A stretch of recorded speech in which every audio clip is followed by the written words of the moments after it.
This is new at noon. Governor Kemp just wrapped up a press conference where he introduced legislation to crack down on illegal street racing.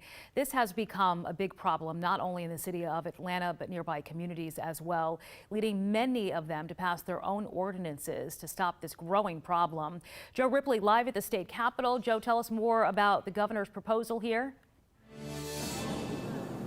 Yeah, this just being announced moments ago, Sheba. The governor being flanked by law enforcement officials from across the state, Georgia State Patrol, Fulton County, DNR, a number of other agencies represented here as well, all in an effort to crack down on street racing, which the governor said posed a threat to neighborhoods not just in Atlanta, but metro Atlanta and across the state. He said that neighborhood parking lots and streets were becoming free-for-all speedways. The answer, he believes, lies possibly in the Georgia General Assembly. State House Republicans, led by Representative Josh Bonner, filed House Bill 534 yesterday. It calls for stiffer penalties, especially for repeat offenders, including temporarily suspending one's license if caught.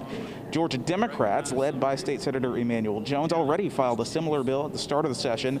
Senate Bill 10, called the J. Mize Law. That law would make it a misdemeanor to promote or attend a street racing event. The bill also calling for custom license plates for higher powered vehicles.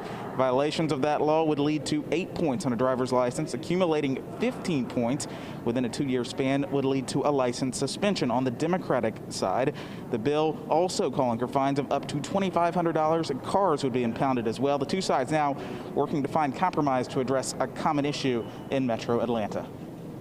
My administration is rolling out HB 534, anti-street racing legislation that will toughen penalties for offenders, hold those who promote these activities accountable, and keep our streets safe. As far as the timing and all this, we could see a more complete version of the bill, compromise version of the bill, on crossover day next month. And I am told that this bill would be expected to reach the governor's desk by the end of the legislative session.